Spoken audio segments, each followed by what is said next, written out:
Shalom shalom, nongeye kubasuhuza kandi nongeye kubaha ikaze bakunzi ba Ruyenzi TV, amahoro y'Imana akomeze kubana namwe. Nizere ko mumeze neza, nizere ko muri amahoro, nizere ko mukomereye ku Mana yacu. Yesu nashimwe kandi Yesu wacu nahabwe icyubahiro. Nk'uko bisanzwe nkomeje gushimira abantu bakomeje kudushyigikira bakora subscribe, batera komenti, basharinga ijambo ry'Imana. Ni ukuri ni iby'igiciro, murimo kudufasha umurimo w'Imana. Imana yo mu ijuru ibahe imigisha itagabanyije, ibahe imigisha myinshi, ndetse ikirenze icyo izabahe n'ubugingo buhoraho. Yesu nashimwe kandi Yesu wacu nahabwe icyubahiro. Rero nkomeje kwihanganisha abantu bafite ibibazo bitandukanye muri iyi si. Niko bimera, niko twayisanze, ndetse ni nako tuzayisiga. Uyu munsi biba ari byiza, ejo bikaba ari bibi, cyangwa se uyu munsi bikaba ari bibi, ejo bikaba ari byiza.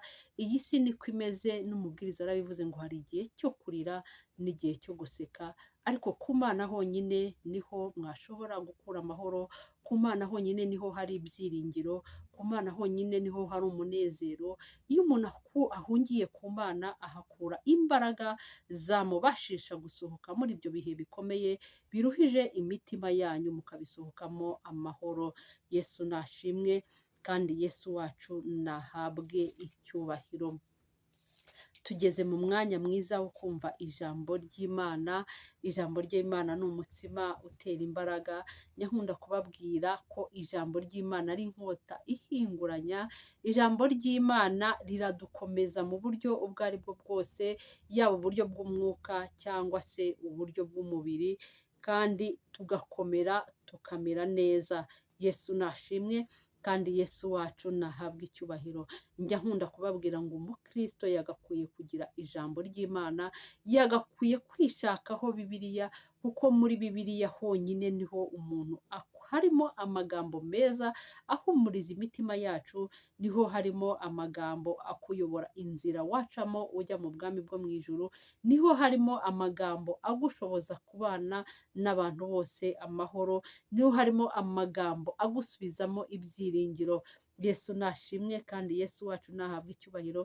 Rero bakristo bene data, bakunzi ba Ruyenzi TV, mugerageze mushakishe Bibiliya, kuko Bibiliya ni intwaro umukristo aba afite. Yesu nashimwe kandi Yesu wacu nahabwe icyubahiro. Reka duce bugufi rero dusabe Imana ize ibane natwe muri uyu mwanya, ndetse tunayisabe imbabazi z'ibyaha byacu ndetse n'ibicumuro byacu.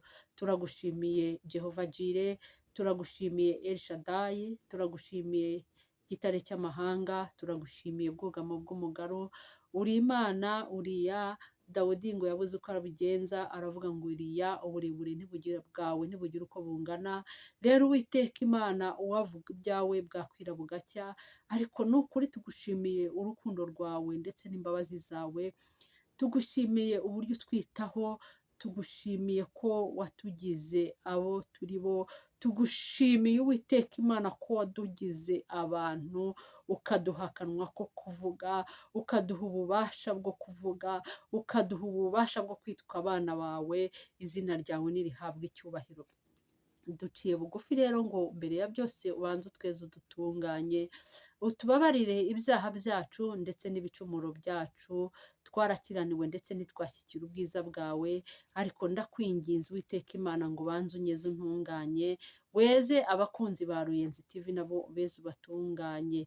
Ukimara kutweza ndetse no kudutunganya, amazina yacu nuyandukure mu gitabo cy'abarimbuka, uyashyire mu gitabo cy'ubugingo. Ndagushimiye Uwiteka Imana ko ubikoreye kwiyubahisha. Tugeze mu mwanya mwiza rero wo kumva ijambo ryawe. Reka abakunzi bawe, abakunzi ba Ruyenzi TV bagiye kumvira ijambo, reka rigire aho ribakura ndetse ribagire n'aho ribageza mu buryo bw'umwuka ndetse no mu buryo bw'umubiri. Nanjye ugiye kuribagezaho, reka nkubere mikoro, wirangurure nk'Imana, ubwire ubwoko bwawe icyo ubwifuzaho. Tuguhaye ikaze na karibu Uwiteka Imana yacu, tuguhaye ikaze na karibu Mwami Yesu, tuguhaye ikaze na karibu Mwuka Wera. Amina. Shalom shalom, ni ukuri ni iby'igiciro kubagira. Yesu nashimwe kandi Yesu wacu nahabwe icyubahiro. Rero Imana yaraturemye iturema mu ishusho yayo, iduhumekeramo umwuka wayo. Urwo ni urukundo rwa mbere Imana yakunze abantu bayo. Kuba yaraturemye mu ishusho yayo ni ibintu bikomeye. Kuba Imana yaremeye kurema umuntu mu ishusho yayo, Imana ntikugira igikoko, Imana ntikugira ikindi kintu, ikavuga ngo reka ndeme muntu ase nanjye. Ni iby'igiciro rero, ni urukundo rwinshi Imana yadukunze, ni urukundo rutarondoreka Imana yakunze abana bayo. Yesu nashimwe kandi Yesu wacu nahabwa icyubahiro. Ndetse ikigeretse kuri icyo, iduhumekeramo n'umwuka wayo, iduha n'akanwa ko kuvuga, iduha n'ububasha ndetse n'ubushobozi bwo kudutandukanya n'ibindi biremwa byo muri iyi si. Yesu nashimwe. Ubwo ni urukundo rero Imana yatweretse, urwo ni urukundo Imana yatugaragarije. Yesu nashimwe kandi Yesu wacu nahabwa icyubahiro. Imana rero yaduhaye akanwa, kandi akanwa yaduhaye nako kuvuga amagambo meza, nako kuvuga ibyiza, ntabwo ari ako kuvuga ibibi, ntabwo ari ako kwatura ibibi, kuko ururimi rwacu, ururimi Imana yaduhaye, akanwa Imana yaduhaye kararema. Ibyo dusohoye mu kanwa kacu biraba. Yesu nashimwe kandi Yesu wacu nahabwe icyubahiro. Ntabwo rero dukwiriye kurukoresha tuvuga nabi, ntabwo dukwiye gukoresha akanwa kacu twatura amagambo mabi, ahubwo dukwiye kurukoresha tuvuga amagambo meza, dukwiye kurukoresha dutanga ihumure, dukwiye kurukoresha twatura amagambo meza ku bana b'Imana. Yesu nashimwe, kuko akanwa kacu kararema. Yesu nashimwe kandi ururimi rurica ndetse kandi rukanakiza. Bakristo bene data, ururimi ni rubi, ururimi rurica, ururimi rurarema, ururimi rurabeshyera, ikintu cyose ururimi ruvuze, ikintu cyose akanwa kavuze, ni ukuri buri muntu wese arabyemera. Yesu nashimwe kandi Yesu wacu nahabwe icyubahiro. Reka tujye gusoma mu ijambo ry'Imana, dusome mu Migani 18 umurongo wa 21. Haravuze ngo, Migani 18 umurongo wa 20 haravuze ngo, ururimi nirwo rwica kandi nirwo rukiza, abarukunda bazatungwa n'icyo ruzana. Amina. Ijambo riratubwiye ngo ururimi nirwo rwica kandi nirwo rukiza, abarukunda bazatungwa narwo. Yesu nashimwe. Kandi bazatungwa n'icyo urwo rurimi ruzana. Ururimi niruzana ibyiza uzabona ibyiza, ururimi rwawe nirukuzanira ibibi uzabona ibibi. Yesu nashimwe kandi Yesu wacu nahabwa icyubahiro. Iyo usohoye amagambo mu kanwa kawe, uba urimo usa nkaho uri kubiba imbuto. Reka tubigereranye nk'umuntu urimo kubiba amasaka. Abantu bo mu cyaro bashobora kuba babizi, abantu bo mu mujyi bamwe na bamwe, kereka abana bo muri iyi minsi nibo bashobora kuba batazi uko babiba amasaka, ariko ubundi mu cyaro ngewe uko mbizi, bafata amasaka bakagenda bayamisha mu mirima, hanyuma nyuma bagasubira bagahinga. Yesu nashimwe. Uko kumisha rero niko niyo turi kuvuga tuba tumisha amagambo.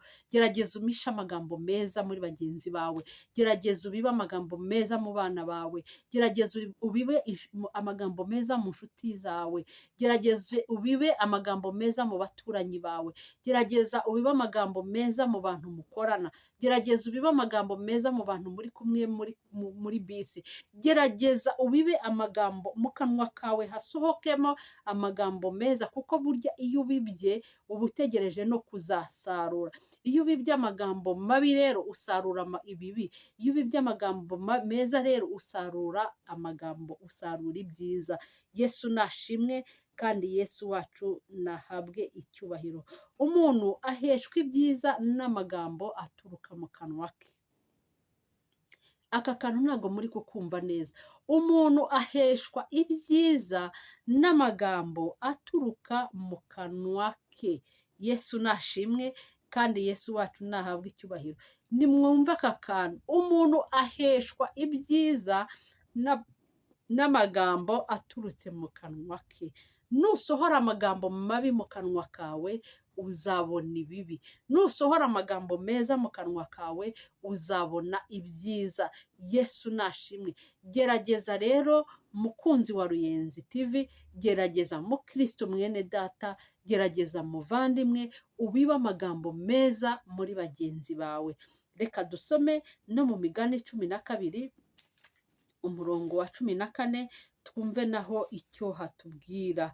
Yesu nashimwe. Ngo imbuto zituruka mu kanwa k'umuntu nizo zimuhesha ibyiza, kandi umuntu ahabwa ibihwanye n'imirimo y'amaboko ye. Yesu nashimwe, kandi Yesu wacu nahabwa icyubahiro. Ngo imbuto zituruka mu kanwa k'umuntu, rya jambo nahoze mvuga ryo kubiba. Imbuto barazibiba bagahinga ndetse bakazasarura, ariko imbuto ziturutse mu kanwa kawe, izo mbuto ni ijambo riturutse mu kanwa kawe. Izi mbuto zisobanuye ijambo uba ukuye mu kanwa kawe. Iyo usohoye ijambo ribi rero usarura ijambo ribi. Iyo usohoye ijambo ryiza rero usarura ijambo ryiza. Yesu nashimwe, kandi Yesu wacu nahabwe icyubahiro. Bakristo bene data, bakunzi ba Ruyenzi TV, Yesu yajyaga yigisha abantu, akaba mu ijambo ry'Imana Yesu yajyaga yigisha abantu akavuga ngo amagambo tuvuga, amagambo bavuga ashobora kubatsindishiriza cyangwa se akabatsindisha. Yesu nashimwe. Amagambo uvuga ashobora kugutsindishiriza cyangwa se akagutsindisha. Yesu nashimwe. Reka nongere nsubiremo iki kintu.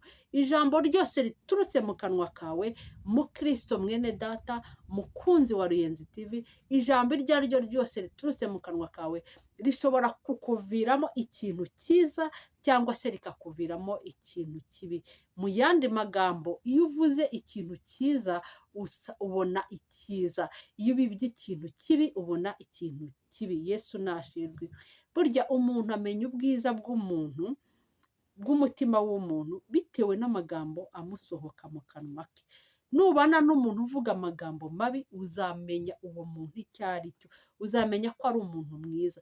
Nubana n'umuntu uvuga amagambo meza, uhora avuga amagambo, yatura amagambo meza kuri bagenzi we, uhora yatura amagambo meza mu bana be, uhora yatura amagambo meza mu nshuti ze, uhora buri gihe ashaka kuvugaho abantu amagambo meza, uzamenye ko uwo muntu ari umuntu mwiza. Rero mukristo mwene data, mukunzi wa Ruyenzi TV, ugerageza wiyaturireho amagambo meza, kandi ujye ugerageza waturireho bagenzi bawe amagambo meza. Yesu nashimwe. Kuba udafite amafaranga ntibivuze ko uri umukene. Reka iki kintu cyumve. Kuba udafite amafaranga ntibivuze ko uri umukene.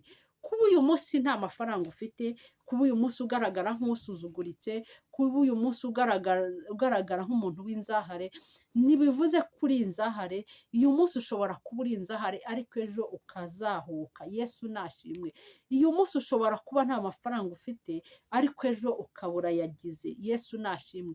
Ariko nukomeza kwiyaturiraho ya magambo yo kuvuga ngo ndi umukene, nzahora ndi umukene, n'ubundi uzahora uri umukene. Yesu nashimwe.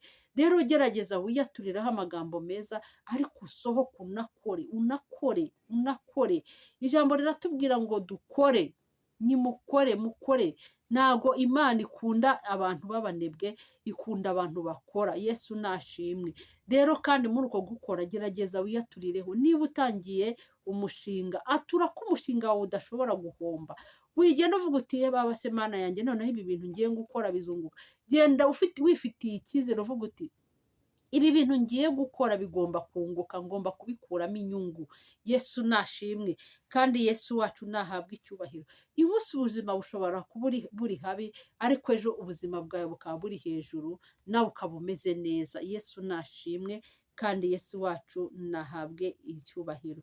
Ijambo ritubwira ko gutinda muri Egiputa ntabwo bivuze ko uri umunyegiputa. Iyo utinze mu butayu ntabwo bivuze ko uzaguma muri ubwo butayu.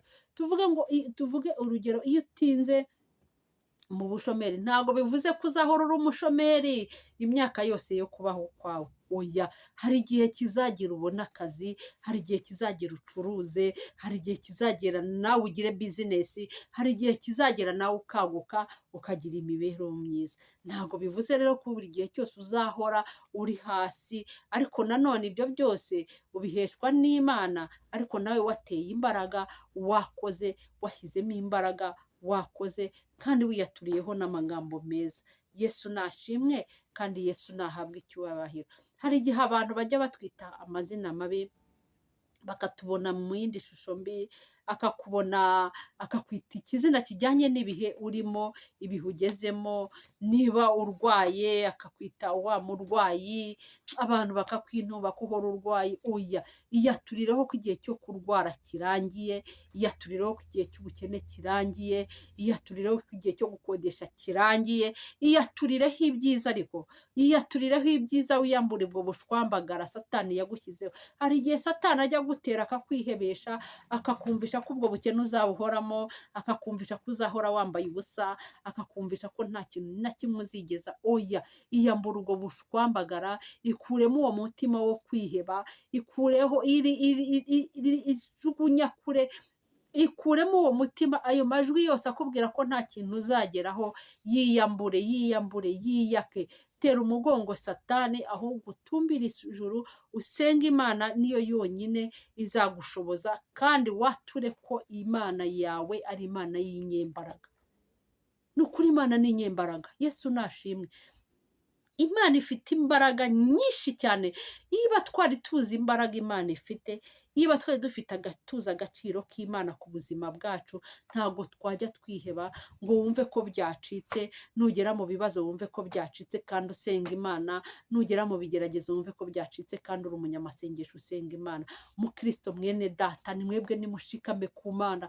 Ku Mana ni ukuri hari umunezero, ku Mana hari ibintu byose twifuza. Nabonye Imana ihindura amateka, Imana ijya ihindura amateka, aho umwana w'umuntu yari ari hasi akajya hejuru, aho wari uri mu bukene Imana ikaguhindurira amateka, nawe ugahinduka ukamererwa neza, aho byari byarakuyobeye nawe ukamererwa neza. Yesu nashimwe. Aho wari warabuze ijambo nawe ukabona ijambo. Yesu nashimwe. Nawe ugafata ibyemezo mu muryango. Yesu nashimwe. Imana ijya ihindura amateka, ariko rero nanone iyo wiyaturiyeho ibibi, n'ubundi bya bibi bikubaho, kuko nta kwizera uba ufite. Icyo gihe iyaturireho ibyiza, ugire no kwizera, kuko burya iyo watangiye kwiyaturiraho ibintu bibi, ukumva ko igihe cyose uri hasi, ukumva ko igihe cyose ugomba guhora uteze ibiganza ngo abantu baraguha, n'ubundi nuko bizahora bimeze. Wowe gerageza ukore kandi wizere, kandi wiyaturireho n'amagambo meza.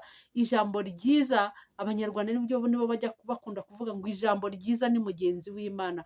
Buriya Abanyarwanda ni abahanga, bari abahanga. Yesu nashimwe. Ngo ijambo ryiza ni mugenzi w'Imana. Gerageza rero wiyaturireho ijambo ryiza, gerageza wiyaturireho amagambo meza. Cyane cyane ababyeyi tujya tugira ingeso yo gutuka abana bacu.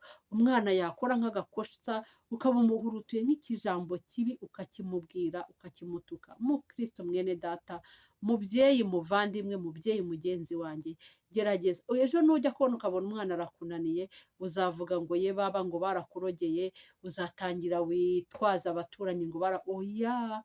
Hari igihe biba bitewe n'amagambo mabi wamwatuyeho. We aturaho abana bakubaza, abana b'umumaro, hari abana b'umugisha, hari abana bazigirira umumaro. Urebe koko ko ibyo bintu umwana azajya kwiga, umwite ngo ni ikigoryi ntacyo ashoboye mu ishuri, wa mwana koko nta kintu azashobora. Yesu nashimwe. Mumbabarire gukoresha iryo jambo, ababyeyi tujya dukunda kubivuga ngo umwana wawe nta kintu azimarira. No, gerageza watureho umwana wawe ikintu cyiza.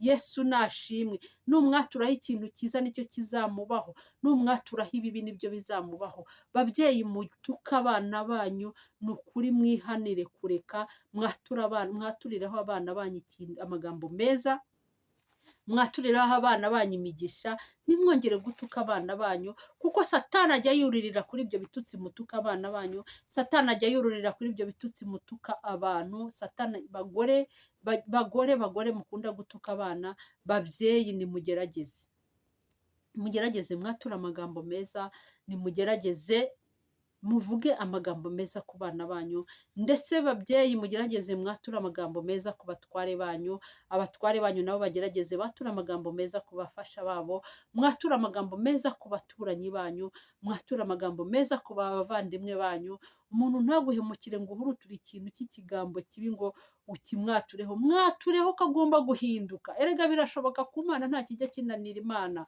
Bakristo bene data, buriya uzafata umwanya usengera umuntu uvuga uti Mana, uyu muntu ndashaka ko ahinduka akava mu bidafite umumaro. Nukomeza kuva ko nyine ari ikirara, n'ubundi azakomeza ari ikirara. Ariko numusengera ukabwira Imana, mbabarira ukuri uriya muntu mubura azabuvamo, mbabarira ukuri uriya muntu muri biriya byaha azabivamo, kandi uzaba umwatuyeho amagambo meza, kandi uzabona umusaruro muri iyi si, ndetse no mu ijuru ubona ingororano ko hari umuntu wasengeye akava mu byaha. Yesu nashimwe. Rero nimugerageze twature amagambo meza ku buzima bwacu, twature amagambo meza mu bana bacu, twature amagambo meza mu nshuti zacu, twature amagambo meza mu baturanyi bacu. Ni ukuri ibyo byiza kandi n'iby'Imana itwifuzaho. Bakunzi ba Ruyenzi TV, mbatuyeho umugisha uturutse mu gihugu cyo mu ijuru, mbatuyeho kurama kandi mukaramira kubona ibyiza, mbatuyeho kuzabona ubugingo buhoraho. Yesu nashimwe kandi Yesu wacu nahabwe icyubahiro. Mwakire neza ijambo ry'Imana. Turagushimiye Uwiteka Imana yacu, urindiho kandi uzahoraho, uri umutunzi w'imbabazi, nta kijya kikunanira, mu bumana bwawe urihagije, izina ryawe nirihabwe icyubahiro. Uwiteka Imana, ndagushimiye ko uduhwituye, utubwiye ko akanwa kacu karema, utubwiye ko tugomba kwiyaturiraho ibyiza, tudakwiye kwiyaturiraho ibibi, ndetse ko dukwiye kwatura mu bacu ibyiza, ntitukajye tubaturaho ibibi.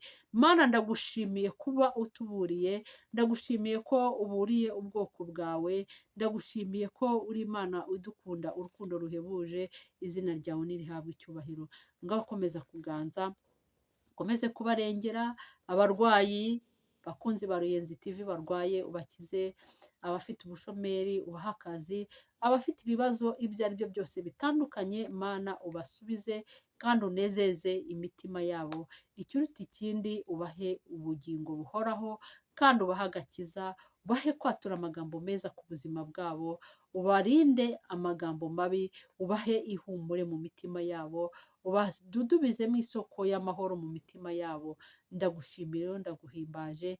Ngaho nukomeze kuganza kandi utegeke, ni kubw'izina ryawe ryera Yesu wabambwe ku musaraba w'i Golgotha. Amina. Shalom shalom.